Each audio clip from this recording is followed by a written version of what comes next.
नमस्कार मित्रांनो, स्वागत आहे तुमचं मराठी अपडेट आपल्या यूट्यूब चॅनलमध्ये. मुख्यमंत्री माझी लाडकी बहीण योजनेच्या ऑक्टोबर महिन्याच्या हप्त्याचं वितरण हे 4 नोव्हेंबरपासून सुरू करण्यात येणार होतं आणि पात्र लाडक्या बहिणींच्या बँक खात्यावर हे पैसेही जमा होण्यास सुरुवात झालेली आहे.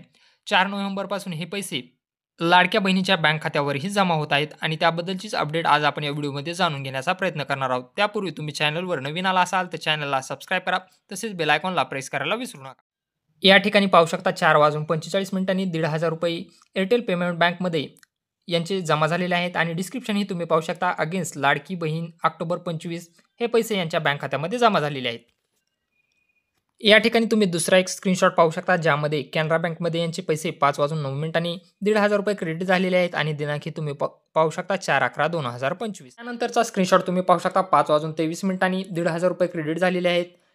हे इंडिया पोस्ट पेमेंट बँकमध्ये यांचे पैसे जमा झाले आहेत. लाडकी बहीण ऑक्टोबर 25 तुम्ही डिस्क्रिप्शन पाहू शकता 4/11/2025 रोजी हे पैसे जमा झालेले आहेत.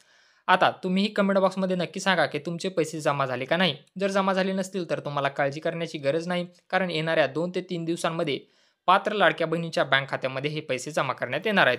परंतु तुम्ही अद्यापही लाडक्या बहिणीची ई-के-वाय-सी प्रक्रिया पूर्ण केलेली नसेल तर 18 नोव्हेंबरच्या अगोदर ही ई-के-वाय-सी प्रक्रिया पूर्ण करून घ्या. कारण ई-के-वाय-सी प्रक्रिया जर पूर्ण केली नाही तर येणारा हप्ता तुम्हाला मिळू शकत नाही किंवा त्यामध्ये अडचण येऊ शकते. त्यामुळे लवकरात लवकर तुमची ई-के-वाय-सी प्रक्रिया पूर्ण करून घ्या. तर असं हे महत्त्वपूर्ण अपडेट होतं. अपडेट आवडलं असेल तर चॅनलला सबस्क्राईब करा, व्हिडिओला लाईक करा आणि लाडक्या बहिणींसोबत शेअर करा.